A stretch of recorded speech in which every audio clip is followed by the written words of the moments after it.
답변이 필요하시면 그러면 김문수 대통령 후보께서 공약을 직접 발표하시겠습니다. 여러분 수고 많으십니다. 제가 좀 오늘 늦었습니다.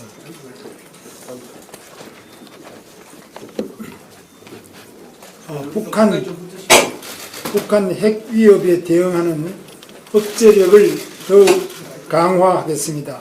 지금 북한은 핵을 결코 포기하지 않겠다는 입장을 반복하고 있고 2022년에는 핵무력을 선제 사용할 수 있다는 법을 만들어 핵 보유를 기정사실화하고 있습니다. 우리는 결단코 북한을 핵 보유국으로 인정할 수 없습니다. 미국과 함께 국제사회와 긴밀히 협력하여 북한 비핵화 정책을 지속적으로 견지하겠습니다. 그러나 북한의 현실적인 핵 미사일 위협에는 보다 근본적이고 엄중한 대책이 있어야 합니다. 따라서 저는 한미 동맹을 더욱 강화하고 핵 억제력을 높일 수 있는 모든 조치를 강구하겠습니다.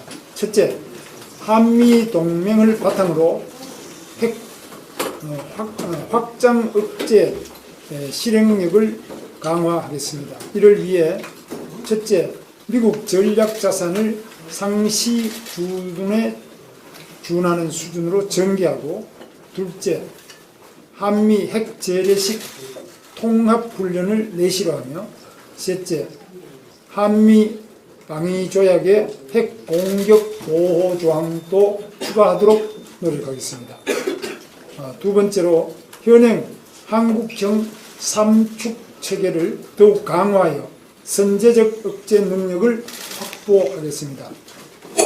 1축은 킬체인을 보완하기 위해 미사일 수단 이외 미국의 발사의 왼편 작전, 랩 오브 론치와 같은 사이버 전자전 기술을 고도화하겠습니다. 2축, 한국형 미사일 방어 체계를 강화하기 위해서 한국형 아이언돔을 확장하는 스카이돔 체계를 구축하고 레이저 요격 무기를 추가 개발하겠습니다. 3축, 대량 응징 체계를 강화하기 위해서 탄도미사일 등 보복 수단을 충분히 확보하겠습니다. 셋째, 핵 잠재력을 강화하겠습니다. 첫째, 한미 원자력 협정을 개정하여 원자력의 평화적 용도 범위 내에서 일본에 준하는 수준으로 우라늄 농축 및 플루토늄 재처리 기술을 확보하겠습니다. 두 번째로, 한미 간의 긴밀한 협의를 토대로 필요한 경우 핵무기 설계 기술을 축적해 나가겠습니다. 네 번째로, 북한의 핵 위협이 더욱 가중되면 전술력 재배치 또는 나토식 핵 공유도 한미 간에 검토하도록 하겠습니다. 전략사령부의 핵무기 관리, 통제 및 운용 능력도 사전에 준비해 나가겠습니다. 미국이 전술핵을 괌에 배치한 후에 한국 보호용으로 운용하는 방식도 검토하겠습니다. 다섯째, 북한이 현재 탄도미사일 핵 잠수함을 개발하고 있는 만큼 이에 대응하는 능력을 갖추기 위해서 우리도 핵 추진 잠수함 개발을 추진하겠습니다. 이러한 조치들을 통해서 실존하는 북한의 핵 위협을 근본적이고 실효적으로 해결할 수 있도록 적극적인 핵 억제 정책을 추진하겠습니다.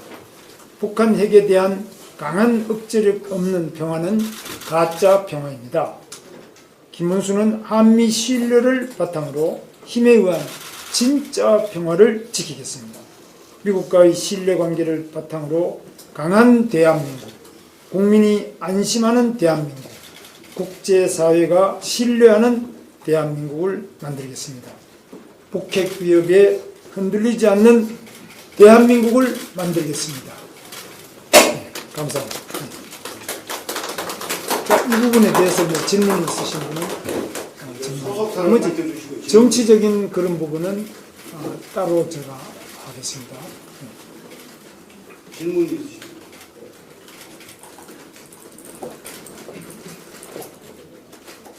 조선기자 박숙현인데요. 그 핵추진 잠수함을 개발을 추진한다고 하셨는데 이 과정에서 NPT나 한미 원자력 협정을 위반할 수 있다는 지적도 나옵니다. 좀 이 부분을 어떻게 해소할지 구상이 있으시면 말씀 좀 부탁드립니다.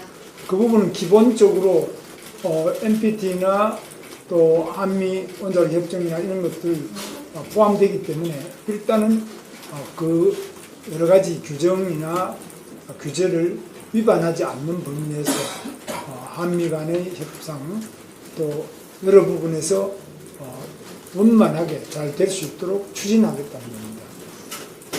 뭐 다른 전문가 네, 우리 장관님 답변.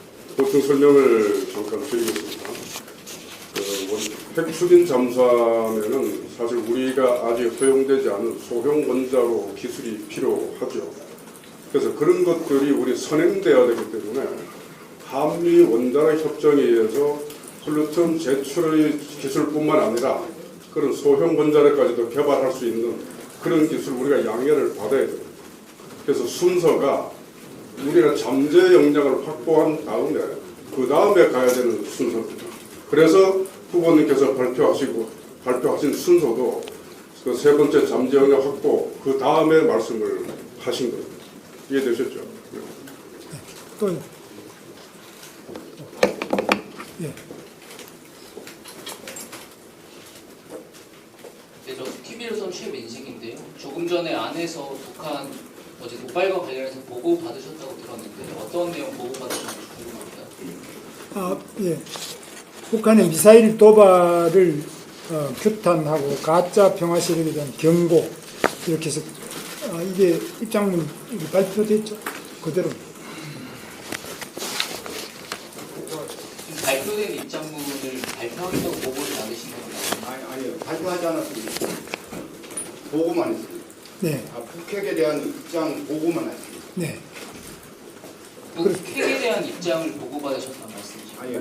어제 북한의 미사일 도발에 관한 상황을 보고를 했습니다. 정책실장이 북한 북한 어제 발사 미사일 그 발사 상황에 대해서 보고를 했습니다. 후보님께 여쭤봤는데요. 어떤 내용 보고받으셨는지? 예, 조금 전에 제가 이 서면을 통해서 어제 8일 오전 8시경 단거리 탄도미사일 수발을 동해상으로 발사한 사태에 대해서 보고를 받고 이런 북한 미사일 위협을 규탄하고 도발을 중단할 것을 요구를 했습니다. 이런 부분에 대해서 실질적인 안보 태세를 강화하고 여러 가지 조치를 해야 되는데 이런 부분에서 미약한 점에 대해서 경고를 또 했습니다. 또 말씀하시죠. 한결이 공정인데요. 미국이 민간 국가로 지정이 됐는데 이런 핵 공약이 지금 실제로 가능한지에 대해서 여쭙고 싶습니다. 그 점은 이제 상당히 현실적으로 우리가 민간 국가 지정되는 과정이나 그 배경 이런 것들이 여러 가지로 추론도 많이 있었고 이러는데 그 부분에 대해서는 우리 장관님 중에 그 부분 좀 보충 설명을 더 드리면 현재 후보님께서 말씀하시는 그 단계는 우리가 간단하게 말씀드리면 현재 하고 있는 한미 핵 확장 억제와 삼축 체계 이거를 근간으로 하고 이거를 좀 더 강화하는 가운데 우리가 핵 잠재력을 발전시켜 나가는 그 단계까지 말씀을 하신 겁니다. 다시 말씀드리면 현재 단계에서 우리가 지금 당장 핵을 무장하자 그런 주장을 하는 건 아닙니다. 그 전 단계, 그 준비까지 하는 그런 억제력을 갖추자 하는 것이 후보님께서 말씀하신 내용의 골자이고 요지 이소입니다. 제가 자기 소개 최승우 박사입니다. 그 후보님께서 지금 말씀하시는 핵 잠재력이나 핵 보유 이런 모든 것들은 한미 동맹을 강화하는 쪽으로 이렇게 추진이 되고 또 그렇게 되기 때문에 여러 가지 그 과정에서 생길 수 있는 여러 가지 문제들에 대해서는 염려 안 하셔도 되겠다고 말씀드립니다. 네. 또 질문. 됐습니다. 예. 네. 이제 감사합니다. 마치시죠. 예. 마치겠습니다. 예, 질문 마치겠습니다. 아니, 현안은 이따가 따로 또 제가 기회가 또 있으니 오늘 주고 또 오늘 바로 마치고 예. 또 나머지 질문은